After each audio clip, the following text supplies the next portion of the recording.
Hi నమస్తే, నేను మీ journalist రెహమాన్ని. Andhra Pradesh కూటమి ప్రభుత్వానికి మరోసారి చుక్కెదురైందని చెప్పాలి. ముఖ్యంగా వైఎస్ జగన్ విజన్ ఏంటి, వైఎస్ జగన్ ఏం చేశారనే విషయంలో కేంద్ర ప్రభుత్వం ఇచ్చినటువంటి సమాధానం కూటమి ప్రభుత్వానికి ఒక మింగుడు పడని పరిణామంగా మారింది.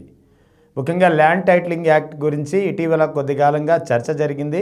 ల్యాండ్ టైటిలింగ్ యాక్ట్కి సంబంధించి దాన్ని పేరు మార్చి భూ సమగ్ర సర్వే చేపట్టింది ఈ ప్రభుత్వం. సో వాస్తవానికి ల్యాండ్ టైటిలింగ్ యాక్ట్కి సంబంధించిన సర్వే మొత్తం వైఎస్ జగన్ హయాంలోనే పూర్తయింది.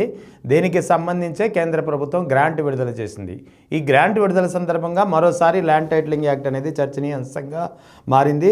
తన హయాంలో ల్యాండ్ టైటిలింగ్ యాక్ట్ ఎందుకు తీసుకురావాల్సి వచ్చింది, దీనివల్ల ప్రయోజనాలేంటి, దీనిపై దుష్ప్రచారం ఎలా సాగింది అనేది వైఎస్ జగన్ క్లియర్గా వివరించేసరికి కూటమి ప్రభుత్వ నేతలకు సమాధానం ఏం చెప్పాలో తెలియని పరిస్థితి ఎదురైంది. కేంద్ర మంత్రి పెమ్మసాని చంద్రశేఖర్ దీనిపై కౌంటర్ ఇస్తూ జగన్ కేవలం తన బొమ్మ పెట్టుకోవడం తప్ప చేసిందేమీ లేదని విమర్శించినటువంటి పరిస్థితి. కానీ ఇప్పుడు ఇవాళ పార్లమెంటులో కేంద్ర ఆర్థిక శాఖ మంత్రి నిర్మలా సీతారామన్ ఇవాళ ఆర్థిక సర్వే సమర్పించారు పార్లమెంట్లో.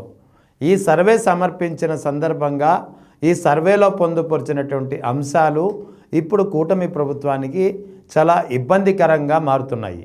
ల్యాండ్ టైటిలింగ్ యాక్ట్ విషయంలో కానీ, భూ సమగ్ర సర్వే విషయంలో కానీ వైఎస్ జగన్ విజనే కారణమంటూ కేంద్ర ఆర్థిక శాఖ మంత్రి నిర్మలా సీతారామన్ తాను సమర్పించినటువంటి ఆర్థిక సర్వేలో తేల్చి చెప్పారు.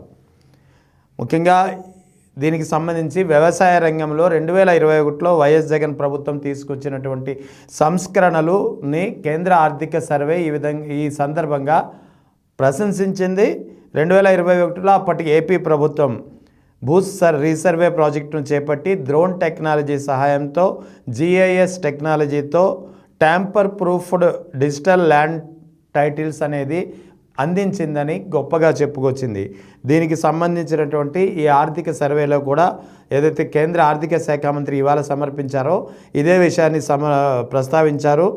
Land and resource governance Andhra Pradesh implemented the Andhra Pradesh resurvey project 2021 using drones continuously operating reference stations CORS and GIS to issue tamper-proof digital land titles. As of 2025, 6,901 villages have been covered with 81 lakhs land parcels resurveyed and approximately 86,000 boundary disputes were resolved. అంటే దాదాపు 6,901 గ్రామాల్లో ఈ యొక్క resurvey అనేది పూర్తయింది. మొత్తం 86,000 వివాదాలు పరిష్కారమయ్యాయి, అంటే సరిహద్దు వివాదాలు. అదే సందర్భంలో దాదాపుగా 81 లక్షల భూములకు సంబంధించినటువంటి సర్వే పూర్తయింది. సో ఇది ప్రధానంగా కేంద్ర ఆర్థిక శాఖ మంత్రి నిర్మలా సీతారామన్ సమర్పించినటువంటి ఆర్థిక సర్వేలో నాడు వైఎస్ జగన్ హయాంలో ఏ విధంగా అయితే రీసర్వే జరిగిందో ల్యాండ్ టైటిలింగ్ యాక్ట్కు సంబంధించి దీనిని ప్రశంసిస్తూ ఆ వివరాల్ని ఈ యొక్క ఆర్థిక సర్వేలో ప్రస్తావించిన పరిస్థితి.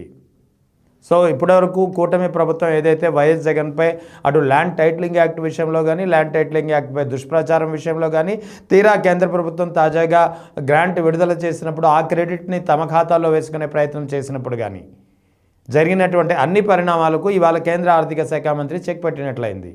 ముఖ్యంగా భూ సర్వే విషయంలో భూ సర్వేకు కారణం వైఎస్ జగన్ విజనే కారణం అంటూ ఆమె తేల్చి చెప్పిన పరిస్థితి. సో దీనికి ఇప్పుడు కూటమి ప్రభుత్వ నేతలు ఏం చేయాలో తోచని పరిస్థితి ఎదురైంది. ముఖ్యంగా తమ కూటమిలో పార్టీలోని బీజేపీ నేతృత్వంలో ఉన్నటువంటి ప్రభుత్వమే, కేంద్ర ప్రభుత్వమే ఈ విధంగా తమ ప్రత్యర్థి వైఎస్ జగన్ విజనే దీనికి కారణం అంటూ తేల్చి చెప్పడం, అది కూడా అధికారికంగా ఆన్ రికార్డ్స్ పార్లమెంటులో ఆర్థిక సర్వేలో పొందుపరచడంతో కూటమి నేతలకు ఇప్పుడు ఏం చేయాలో తెలియని పరిస్థితి ఏర్పడింది.